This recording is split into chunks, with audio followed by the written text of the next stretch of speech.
Toba take Singh हुकूमत पंजाब की जानब से रमज़ान बाज़ार में सब्सिडी देने के लिए ज़िला भर में 8 रमज़ान बाज़ार लगाए गए। रमज़ान बाज़ारों में बाज़ार की निस्बत चीनी, आटा, घी में शाय खुर्दोनोश की मुतअद्दिद चीज़ें कम कीमत पर दस्तियाब हैं। जंग रोड पर लगाए गए रमज़ान बाज़ार में चीनी के हसूल के लिए रोज़ादार बुजुर्ग घंटों अपनी बारी का इंतजार करके 1 किलो चीनी हासिल कर पाते। यहाँ आने वाले बुजुर्गों का कहना है कि हुकूमत सस्ती शाह तो फराहम कर रही है मगर तरीकाकार दुरुस्त नहीं। बुजुर्गों नूं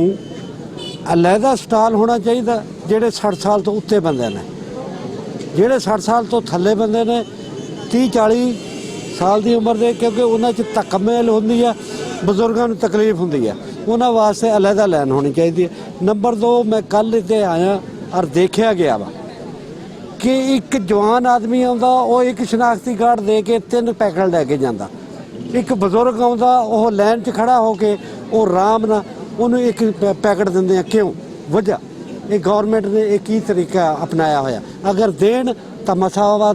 सहारा लैके ये खड़ी हाँ, उत्थे बैठी सी तो उन्होंने बैठन नहीं मैंने दिता, कहनी नहीं खलो जागा, नहीं बैठन नहीं देंगे है, उन्होंने मजबूरी होनी है कोई,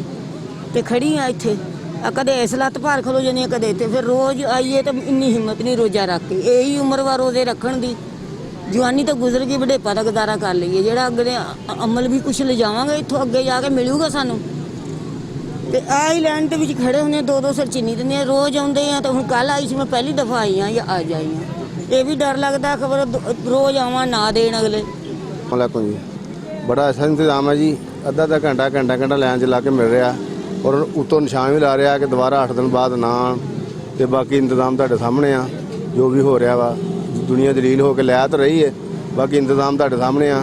बंदे ज़्यादा वा, अमला जिहड़ा घट वा। शहरियों का कहना है कि हुकूमत को चाहिए कि चीनी और आटे के काउंटर की तादाद में इजाफा किया जाए और बदतमीजी करने वाले अमले को फौरी तौर पर तब्दील किया जाए। कैमरामैन अली हैदर के साथ सुल्तान महमूद, टोबा टेक सिंह।